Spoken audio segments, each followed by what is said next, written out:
Atlético Goianiense 1, São Paulo 2, dissecando o jogo. Fala galera, meu nome é Felipe Labrada e hoje eu vou falar sobre o jogo entre Atlético Goianiense e São Paulo, qual o São Paulo ganhou por 2-1 com 2 gols do Luciano. Com a vitória, o São Paulo agora ocupa a 7ª colocação no Campeonato Brasileiro com 22 pontos, 4 atrás do primeiro time no G4, que é o grande objetivo do São Paulo no campeonato, né? O Atlético Goianiense, por outro lado, está muito mal, está em 16º, com a mesma pontuação do 17º, que no caso é o primeiro time na zona de rebaixamento, inclusive é seu rival Goiás. Partindo para falar sobre o jogo, vamos começar em como o São Paulo neutralizou o Atlético Goianiense, pelo menos no início do jogo, mas que permitiu com que o Atlético Goianiense não conseguisse progredir em campo e chegasse lá na frente. Teve muita dificuldade para começar a conseguir finalizar o Atlético Goianiense, e não pelo São Paulo estar marcando em um bloco mais baixo, ocupando os espaços, e sim porque o time não conseguia progredir e a bola acabava ficando sob posse dos seus defensores, como está aqui nesse mapa de calor da bola. Aqui indica onde a bola passou mais tempo, sob domínio do Atlético Goianiense. E você pode ver que está aqui no local onde ocorre a saída de bola do Atlético Goianiense. Então isso mostra a dificuldade que eles tinham em conseguir sair ali e escapar dessa marcação do São Paulo, que se configurava dessa maneira. É individual, como em todos os jogos. Eu vou pôr um exemplo aqui da individual, mas aqui é um momento diferente, porque a bola está mais próxima do meio de campo, então os jogadores se encaixaram de uma maneira um pouco diferente, mas já dá para ter noção, né? Que é basicamente cada jogador do São Paulo marcando um jogador do Atlético Goianiense, e a partir do momento que a bola entrar nele, o jogador já está pressionando para não permitir que ele tenha tempo e espaço e o São Paulo consiga roubar a bola. Mas o São Paulo fazia assim na primeira fase de construção do Atlético Goianiense. Deixava apenas o zagueiro Edson livre, enquanto isso os outros jogadores se espalhavam ali, cada um no seu. Os alas do São Paulo subiam nos laterais, e isso daí fazia com que o Edson ficasse sozinho com a posse da bola, sem conseguir encontrar nenhuma opção, porque a opção de passe dele, por exemplo, se ele fosse fazer um passe no volante, o volante iria receber de costas já com um jogador, no caso o Luciano, porque o Luciano não estava pressionando o Edson, estava pressionando o primeiro volante ali do Atlético Goianiense, já pressionando ele e poderia conseguir roubar a bola, então tinha essa dificuldade, acabava que ele tentava explorar uma bola longa ou algo assim. E para não deixar os zagueiros do São Paulo em situações de 1 contra 1 ou situação sem cobertura, por exemplo, o Edson faz um lançamento nas costas do Diego e aí o Diego fica no 1 contra 1, não tem ninguém na sobra dele, porque o São Paulo individualizou por completo. O Rogério faz isso para que, por exemplo, caso alguém tente colocar uma bola nas costas do Diego, o Miranda esteja ali para uma cobertura nele, já que os alas do São Paulo subiam para fazer essa pressão nos laterais. Então o São Paulo conseguia se proteger bem e evitar a progressão do Atlético Goianiense, permitindo que ficasse longe do gol e assim dominando o jogo, porque o Atlético Goianiense acabava devolvendo a bola para o São Paulo e o São Paulo conseguia administrar ali, fazer a manutenção da posse de bola, não sofria perigo, mas em contrapartida o São Paulo tinha muita dificuldade em criar oportunidades de gol e eu vou falar sobre isso. Mas antes eu vou falar sobre o gol do São Paulo indiretamente, né? O pênalti que resultou no gol do São Paulo, que é no momento onde o São Paulo marca individual, encurta o espaço do futuro portador da bola e aí consegue pegar o Atlético Goianiense desestruturado, que é uma das ideias de você pressionar lá em cima, porque o seu adversário está tentando construir, os jogadores estão mais distantes, eles não estão preparados para se defender, e aí você rouba a bola, consegue encontrar espaços maiores, ainda mais nesse jogo, porque o Atlético Goianiense marcava num 4-4-2 bem compacto, eu vou mostrar, ocupando bastante o lado do campo ali, para que o São Paulo não conseguisse criar por ali, onde é a principal arma do time do Rogério, com os alas, no caso. E aí o São Paulo precisava disso, né? Precisava pegar o Atlético Goianiense um pouco mais desestruturado. E eu vou por aqui colocar primeiro essa parte do vídeo, né? Onde o Atlético Goianiense começa esse processo de organização ofensiva e o São Paulo, como está aqui nessa imagem, já encaixa a marcação individual. O zagueiro, que vai ser pressionado pelo Patrick, ele vai abrir a bola no opositor do Wellington. O lateral do Atlético Goianiense, eu falei, os alas do São Paulo pressionam os laterais. O Wellington vai subir em cima dele, vai acabar que ele não vai conseguir dominar, porque logo de costas, inclusive, né, ele já vai estar sendo pressionado, e aí o Atlético Goianiense vai perder a bola desestruturado, cedendo espaço para o São Paulo, possibilitando que o São Paulo consiga contra-atacar, e aí sofreu o pênalti no caso, né? Ninguém sofreu o pênalti, nenhum jogador, mas acabou que resultou num pênalti pro São Paulo. O São Paulo conseguiu abrir o placar dessa maneira devido a essa marcação individual, pressão nos jogadores do Atlético Goianiense. Bom, lembra que eu citei que o Atlético Goianiense conseguia se defender bem, o São Paulo só conseguiu explorar espaços e criar uma oportunidade, que no caso daí foi o pênalti, mas teve uma boa situação de finalização Patrick. Quando o Atlético Goianiense estava desestruturado após roubar a bola ali na primeira, segunda fase de construção, então acaba que o Atlético Goianiense se defendia num 4-4-2 muito compacto, não cedendo espaço nenhum para os jogadores do São Paulo. Os jogadores da segunda linha ali, né, o meio de campo no caso, eles se aproximavam muito mesmo dos defensores da última linha do Atlético Goianiense, justamente para não gerar desequilíbrios, não gerar espaço na entrelinha, os jogadores do São Paulo não conseguirem receber. Outro ponto é que, como está aqui na imagem, o São Paulo ataca muito pelo lado.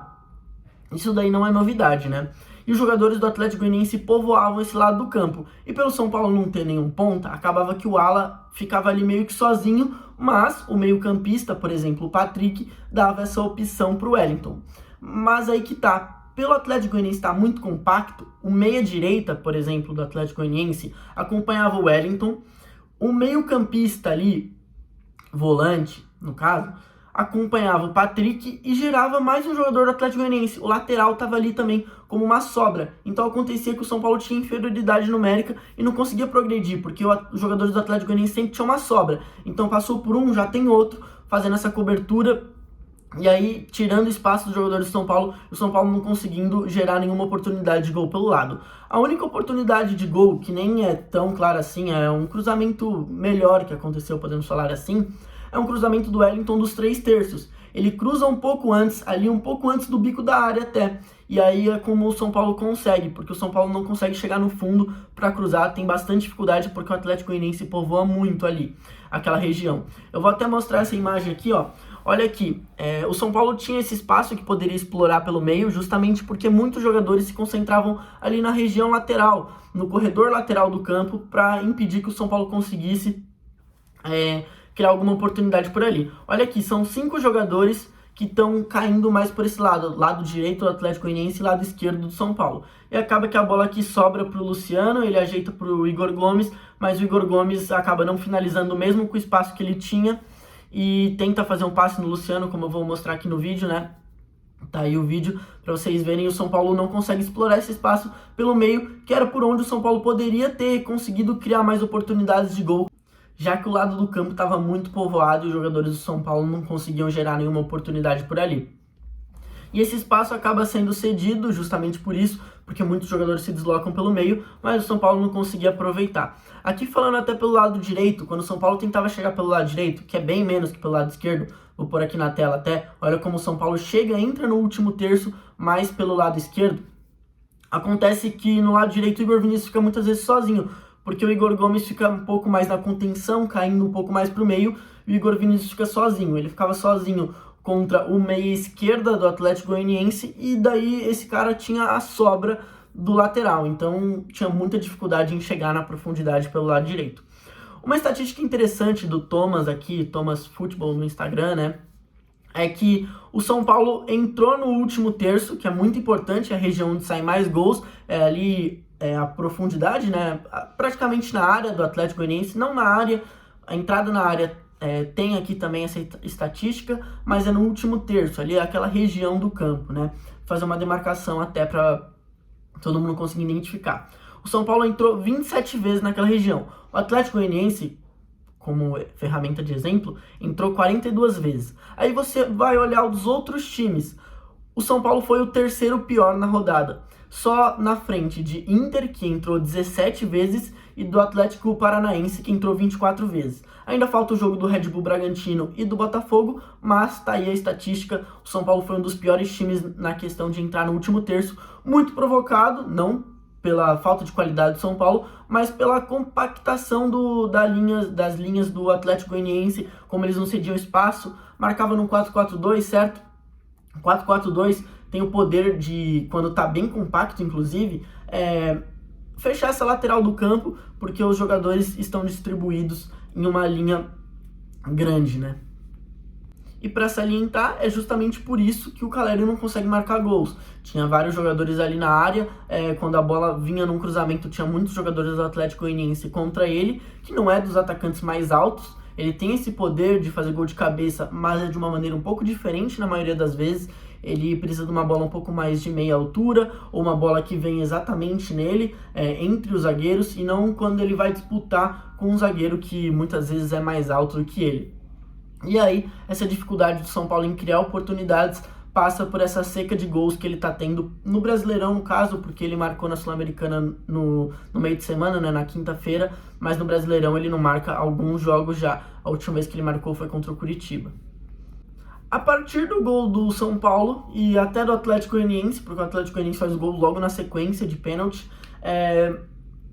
o Atlético Goianiense muda um pouco de postura. Ele começa a marcar o São Paulo mais acima, na primeira, segunda fase de construção do São Paulo, com um bloco mais alto no caso. Antes ele fazia esse 4-4-2 lá atrás e aí tentava ocupar os espaços e não permitir que o São Paulo criasse chances de gol, né? Então eu vou mostrar aqui o vídeo. O São Paulo passa a ter dificuldade e o Jandrei começa a ter que usar a bola longa e o São Paulo não consegue progredir e devolve a bola para o Atlético Goianiense. O Atlético Goianiense termina o primeiro tempo meio que dominando o São Paulo. Não dominando totalmente, mas tendo mais a manutenção da posse da bola e fazendo com que o São Paulo não conseguisse passar tempo com ela no campo de ataque, administrando a partida, podemos dizer assim até, mas tentando criar oportunidades de gol. Fica melhor, eu acho. Bom, então, aqui acabava que eles estabeleciam a marcação individual, como eu vou mostrar aqui, ó. Por exemplo, cada jogador tem o seu, né, do Atlético Goianiense. Aqui tem o jogador que tá no Miranda, o Miranda não aparece na tela, essa câmera aqui é bem fechada, então o Miranda não aparece na tela, mas tem esse jogador que tá no Miranda e esse outro que tá no Diego Costa. E o Jandrei era o portador da bola sem pressão, ele não tinha ninguém pressionando ele. Assim, para neutralizar todas as opções à frente, o Atlético Goianiense igualou tudo. Só que tinha uma falha que o Jandrei poderia ter explorado, já que ele era um jogador que não tinha nenhuma pressão, tinha tempo e espaço para executar sua ação, que era basicamente o Patrick. O Patrick, ele acabava sendo o homem livre do São Paulo, como está aqui, já que o zagueiro da linha defensiva não acompanhou ele porque o Atlético Goianiense não igualou totalmente. Ele fez a marcação pressão ali, certo? Essa marcação individual encaixou para que o São Paulo não conseguisse progredir, mas o Patrick, como ele estava numa região ali do meio de campo, ele seria uma obrigação do zagueiro do Atlético Goianiense para esse zagueiro não desmontar a linha defensiva e gerar um espaço que o São Paulo pudesse aproveitar. Acabava que ele ficava sozinho e o Jandrei não consegue encontrar ele, né? A bola acaba nesse lance aqui, por exemplo, indo para o Wellington, que tem um jogador pressionando ele já, então ele não tem tempo nem espaço para quando dominar. E aí acaba que a bola acaba morrendo, a jogada morre, né? O São Paulo não conseguiu sair dessa pressão, dessa marcação individual lá na frente do Atlético Goianiense. E aí, consequentemente, não consegue progredir e ter a manutenção da posse da bola. Outro ponto que é válido ressaltar, mas que não é tão extenso como esses últimos, é como o São Paulo cedeu contra-ataques para o Atlético Goianiense ali no início do segundo tempo. O São Paulo detinha a posse da bola no campo de ataque, acabava perdendo e tinha poucos jogadores atrás da linha da bola para conseguir evitar fazer a pressão pós-perda. O Gabriel Neves, por exemplo, que deveria estar concentrado ali no meio de campo, era arrastado por um jogador do Atlético Goianiense por conta de uma marcação individual para o lado do campo, o que acabava cedendo um espaço ali no meio, né, ali no círculo central. O Atlético Goianiense conseguia contra-atacar muitas vezes 3 contra 3, Miranda, Léo e Diego contra os 3 atacantes do Atlético Goianiense. Então acabava que o São Paulo não tinha superioridade numérica e aí tinha situações onde se assustava, podemos falar assim, né? O Atlético Goianiense conseguia chegar lá na frente, mas para a sorte do São Paulo, talvez por falta de qualidade técnica do Atlético Goianiense, por falta de sorte, podemos dizer até em alguns momentos, acabava que o Atlético Goianiense não conseguiu converter, não teve sucesso na conversão desses contra-ataques. E o São Paulo tem que tomar cuidado com esses buracos que acabou cedendo essas oportunidades, porque às vezes num jogo mais complicado, onde o adversário tem um trio de ataque, por exemplo, melhor, acaba que isso daí pode ser fatal e você sofrer muito com com essas oportunidades, esses espaços cedidos. Falando aqui como o São Paulo terminou o jogo, porque o São Paulo termina de uma maneira diferente, se defendendo mais, administrando o resultado, porém ocupando espaços agora, né? O Atlético Goianiense começou a atacar muito pelos lados do campo, com jogadores distribuídos ali, tentando mais cruzamentos na área, até uma situação de desespero muitas vezes, mas o São Paulo também tinha uma linha de 5, que é muito difícil de penetrar, então o cruzamento às vezes é o que lhe resta. E o São Paulo acabou marcando num 5-4-1, deixando apenas um atacante isolado lá na frente, no caso o Caleri. E aí fez uma linha de 4 na frente dessa de 5 para controlar bem os lados do campo e ao mesmo tempo ali no meio não gerar desequilíbrios e ter essa ocupação de espaço. São Paulo consegue se defender muito bem. E o Atlético Goianiense, por exemplo, aqui ó, detém a posse da bola 58% do tempo, no segundo tempo inteiro, inclusive. Para o final do jogo deve ter até mais que 60%, porque a posse de bola se concentrou com eles mesmo, né? E só 3 finalizações, o mesmo tanto que a do São Paulo, e as 3 finalizações são para fora, inclusive não tinha oportunidades de gol criada. Por exemplo, o São Paulo termina o segundo tempo com 2 oportunidades de gol criada. A do gol do Luciano, que na verdade não é criada pelo São Paulo, mas é uma chance clara no caso, e uma outra que a bola sobrou para o Miranda, ele não conseguiu finalizar, nem o Léo conseguiu também. E o Atlético Goianiense não tem nenhuma, porque o São Paulo conseguia se defender bem e neutralizava também esse poder ofensivo do Atlético Goianiense, e assim conseguiu se consagrar, né? Conseguiu sair com a vitória do jogo e não ceder o empate, apesar de ter mudado a postura e ter marcado mais em bloco baixo no final do jogo.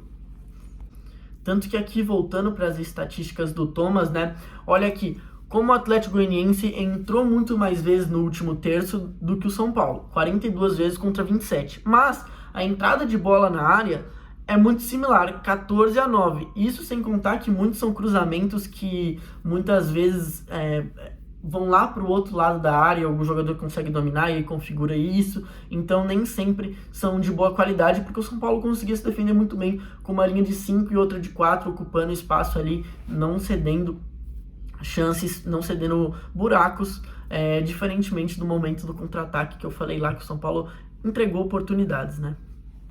Mas é isso, valeu, falou e até mais.